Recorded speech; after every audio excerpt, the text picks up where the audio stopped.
가장 낮은 자리에서 노하우를 전수해줘야 희망이 될 것 없어 신음하는 사람들. 이렇게 그들에게 봐봐, 이리 와, 이렇게 따뜻한 딱. 밥 한 끼를 주고 이거 일을 이렇게. 가르치고 작지만 편히 쉴 방을 제공합니다. 큰일 났다 이거. 하지만 원용철 목사가 그들에게 가장 주고 싶은 것은 바로 다시 일어설 희망입니다.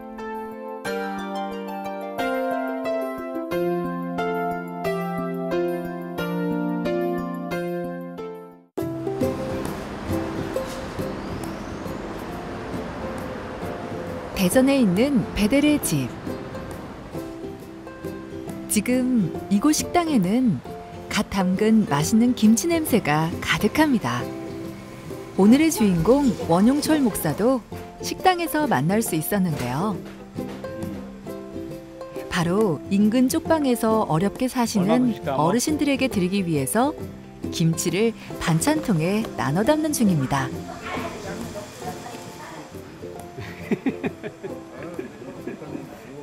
미워? 맨날 뭐라고 해서? 아, 저기 공이?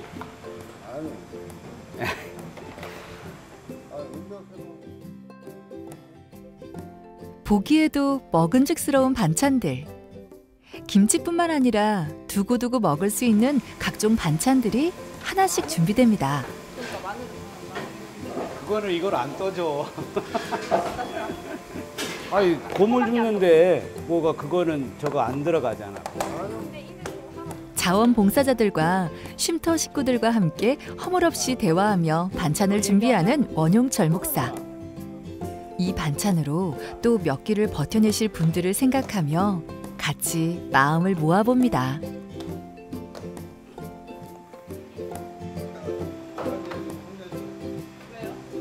은배 이건 뭐 담을 거냐? 밥. 밥 다 안 됐어? 자, 밥 담아. 여기 저희 쪽방에서 하는 일들이 당장 그분들에게 먹거리를 제공해 줘야 되잖아요. 쪽방이 이제 자체적으로 밥을 해 먹을 수 없으니까 좀 이분들에게 좀 그런 어떤 반찬이라든지 이런 걸 제공해 주면 아무래도 좀 밥만 하면 되니까 국 하나만 끓여도 반찬이 있으면 밥을 먹을 수 있으니까 좀 그분들을 선정해서 한 100가구 정도 화요일하고 목요일 일주일에 2번 전부 다 하는 건 아니지만 반씩 나눠서 한 번에 50가구씩 이렇게 그분들에게 이제 반찬하고 이런 것들을 이제 나누기 시작을 한 거죠. 한 2년 정도 된 것 같아요. 그것도. 없잖아 이거. 다양한 반찬을 한데 담아 배달할 준비를 마쳤습니다. 오늘 방문해야 할 곳만 30군데 정도. 적지 않은 양입니다. 위에 거만. 안 돼, 나는. 허리 다쳐. 아, 2개씩 드려야지. 사람이 2인데. 안 먹어요.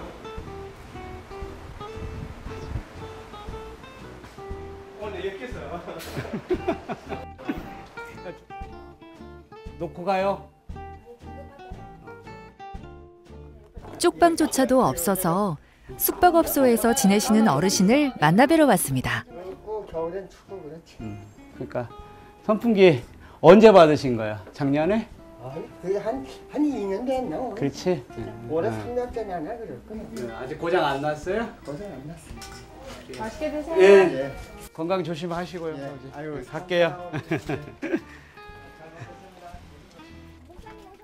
삶의 고단함이 묻어나는 골목.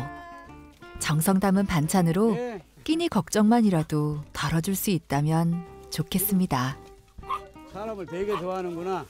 좋아. 에이. 나오게 하지 마요. 예. 한 분이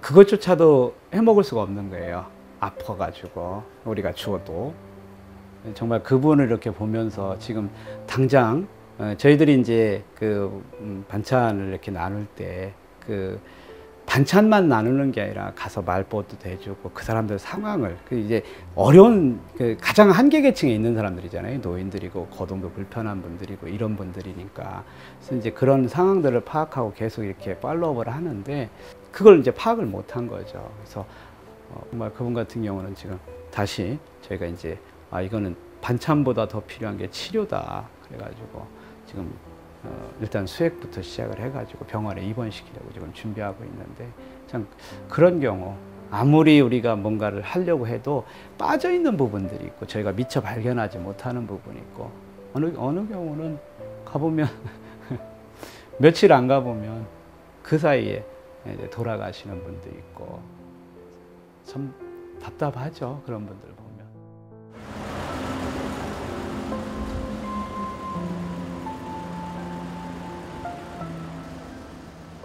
어두욱해진 저녁 시간. 원용철 목사가 어디론가 향합니다. 대전역에 오늘 거리급식이 있는 날이어서 가는 길이에요.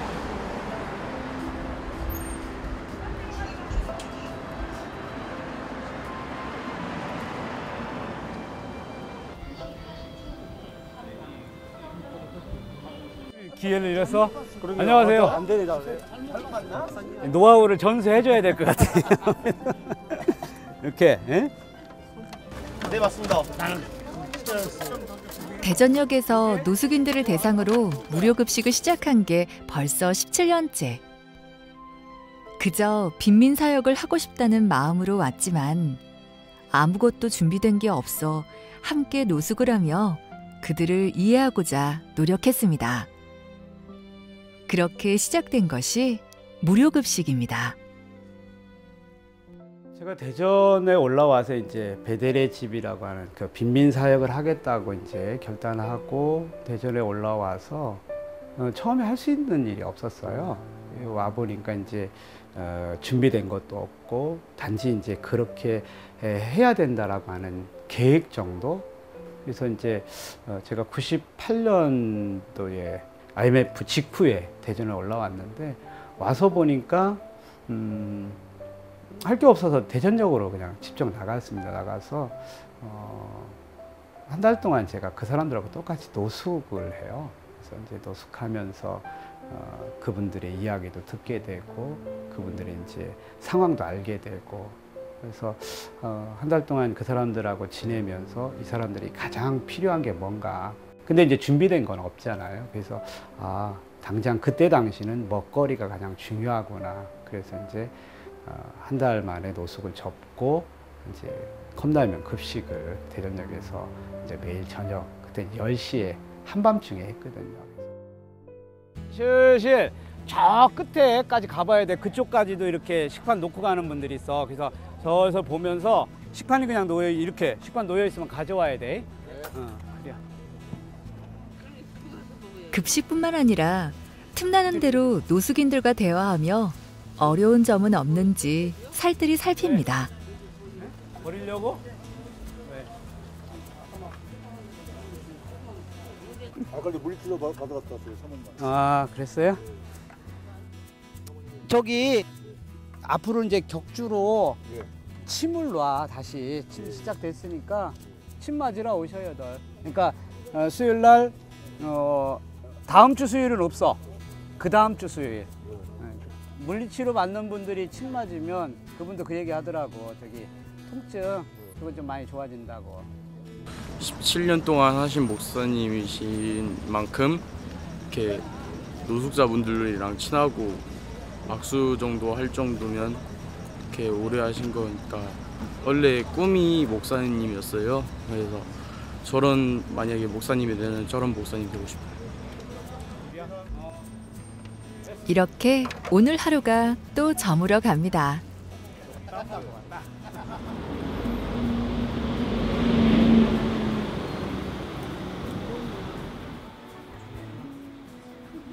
베델의 집 1층에는 희망진료센터를 운영하고 있는데요.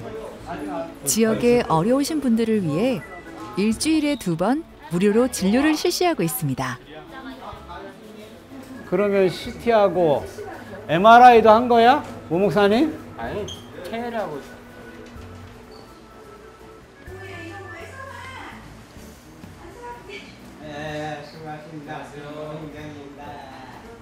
뜻을 같이 하는 의료진들의 도움으로 가능한 일이었는데요.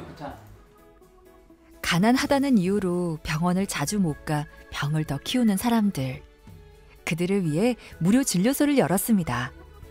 처음엔 원용철 목사 혼자 시작했지만 지금은 조금 더 전문적인 진료도 할 수 있게 됐습니다. 덕분에 가난한 이들이 아플 때마다 마음 편히 들러 진료를 받을 수 있게 되었습니다.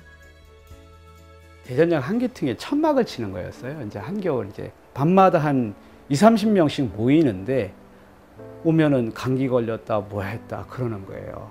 그래서 그러면은 뭐 약국 가서 이제 얘기하고 이제 그 당시에는 이제 의약 분업이 되지 않은 상태여서 약국에서 약들을 좀 얻기가 쉬웠습니다. 그래서 약 좀 얻어다가 뭐 무면허 처방이죠. 감기 걸렸어 그럼 뭐 주고 뭐 배가 아프다 그럼 이렇게 뭐 약 주고 이랬는데 약을 주는 걸 넘어서서 이제 아프다고 저를 찾아오는 거예요. 내가 어디가 아픈데? 그래서 그때는 어떻게 방법이 없으니까 좀 114 그 책자 보고 병원 아무데나 연락해서 나 이런 목사인데 이런 환자가 하나 있다. 좀 당신네 병원 가면 좀 치료를 해줄 수 있겠냐. 그래서 이제 무작정 찾아간 거예요. 찾아가서 좀 치료를 받게 되고 이렇게 이제 도움을 좀 받았는데 이거보다는 좀 항구적으로 할 수 있는 거 없을까? 그래서 이제 제가 아는 의사 몇 사람들 보고 야 우리 한번 이런 걸 한번 해보자. 그래서 그렇게 진료를 시작을 한 게 지금의 이제 무료 진료소가 된 거죠. 무료 진료소에서 만난 또 한 명의 반가운 사람. 바로 원용철 목사의 아내인 서영희 사모도 간호사로 함께 사역하고 있었는데요. 그 소개 듣죠? 예.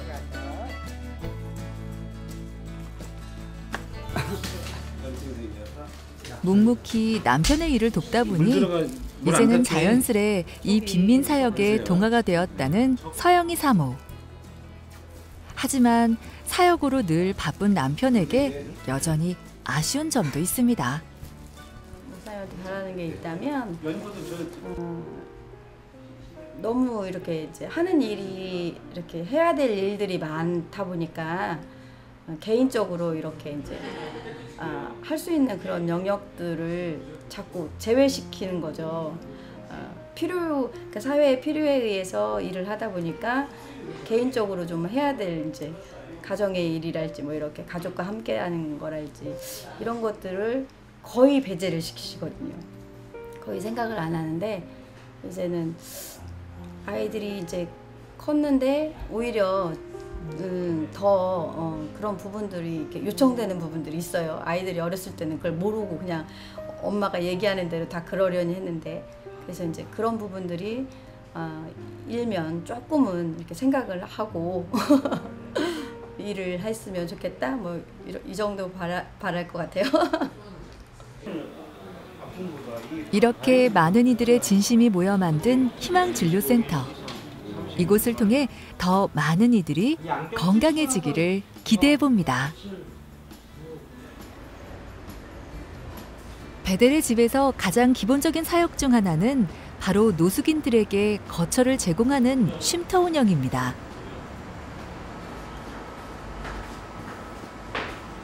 아직도 못 앉아 있냐? 원용철 목사는 자주 쉼터 식구들이 지내는 방에 들러 대화를 나누곤 하는데요. 이야기를 하는 폼새가 어째 동네 큰형 같습니다. 야, 너 이거 무좀 치료 왜 안 하냐? 야, 살 좀 빼야지, 진짜. 야, 이거 든든하게 메고 있는데 뭐 배고파. 네가 매건이 왔으니까 뭘 들어가요?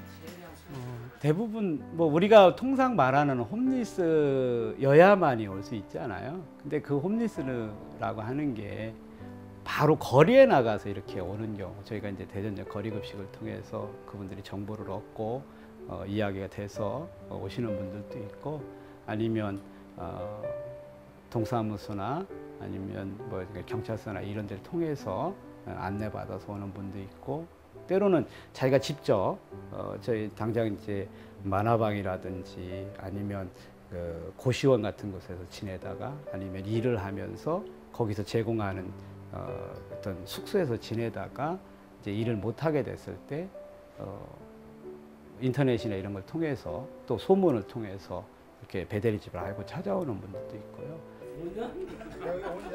노숙인들은 이곳에서 고단했던 삶의 무게를 잠시 내려놓고 건강도 챙기고 일도 배우고 또 복음도 접하면서 다시 일어설 의지를 되찾아갑니다.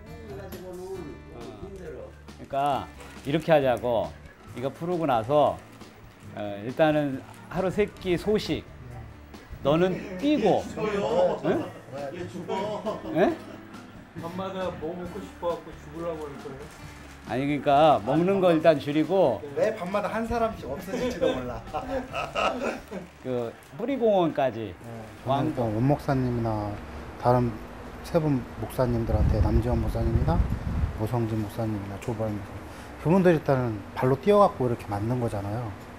그러니까는 뭐 하나님 아버지 덕분에 은혜 받아가지고 전에까지만 아파갖고 막 너무 죽을 것 같았는데, 그분들 때문에 사람 있고 뭐 죽다 살아나야지 새 생명을 얻었다 이런 말도 하는데, 그게 아니더라도 내가 아파가지고 또 막 죽을 것 같은데, 그러니까 너무 아프니까 죽고 싶다라는 생각도 하는데, 그런데 원 목사님이 이렇게 만들어온, 그러니까 베델의 집이나 밴드교회가 만들어온 이렇게 후원 단체 때문에 수술을 받으니까 새로운 삶을 얻었다? 그런 생각 들더라고요. 새로운 삶. 그런 생각이 제일 먼저 드는 것 같더라고요. 처음에 오시면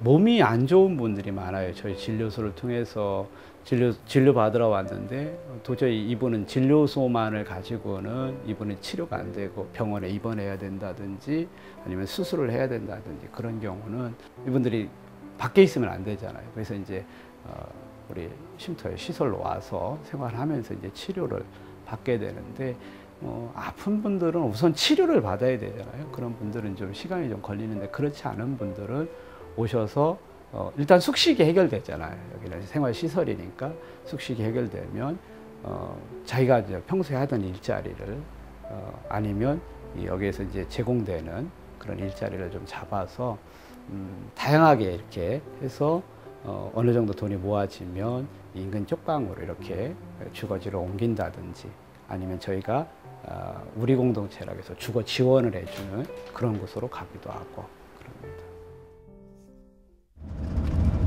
원용철 목사는 노숙인들의 자활을 위해 여러 방법을 시도하고 있는데요. 어디 가시는 길이신가요? 지금 우리 베델 농장을 가는 길이에요. 제가 3년 전부터 좀 농촌에서 좀 답을 찾아보자 해가지고 농부학교를 시작을 했거든요. 지금 학교 프로그램을 하는데, 저희가 이제 도심 한가운데에서 땅이 없잖아요. 그래서 땅을 좀 도시 근교에 좀 빌려서 임대로 해서 농장을 만들었거든요. 그래서 그 농장 이름이 베델 농장입니다. 그래서 지금 베델 농장에 좀 우리 식구들이 일하는데 지금 가는 길이에요. 베델의 집에서 멀지 않은 곳에 위치한 베델 농장에서는 노숙인들이 농사일을 배우며 자립을 준비하고 있습니다. 봐봐, 이리 와. 이렇게 딱 이거 이렇게. 아이, 우리 농부학교 이거 큰일 났다 이거. 응? 직접 고추 따는 방법을 가르쳐주는 원용철 목사. 이렇게 그들 스스로 일어서는 방법을 가르쳐주려는 것이 이 농장의 목적입니다. 아니, 그럼 안 되지. 에? 무공해를 갖다가.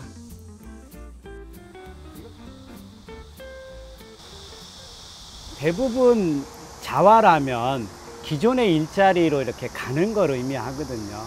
근데 대부분의 그 기존의 일자리에서 밀려난 사람들은 다시 재취업한다는 게 그리 쉽지 않아요. 일자리가 없어서 추락한 게 아니라 여러 가지 환경이 그분들을 이렇게 추락하게 만들거든요. 그러면 일자리만 만들어 가지고는 다시 그 사회로 복귀하는 게 쉽지 않더라. 그래서 그렇다면 좀 새로운 시스템을 만들어야 되는데, 그게 예전에 우리 사회가 가지고 있던 농경 문화, 그 안에는 이렇게 서로 돕고 상부상조하고 지역사회 어떤 공동체로 살아가는, 함께 어우러지는 어떤 삶의 그 마을 단위 공동체들이 있잖아요.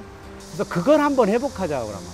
그래서 그걸 통해서 이분들이 좀 비록 가난하지만 부유하게 살진 않지만 좀 어떤 새로운 삶의 어떤 그런 그 공동체를 만들어 보자. 이게 제가 꿈꾸고 있는 거고 이 농업 프로그램을 시작하게 된 동기죠. 이번에 품종 진짜 좋아. 네? 품종이 좋다고. 고추 먹어보니까 이게 뭐지, 육질이 되게 두꺼워.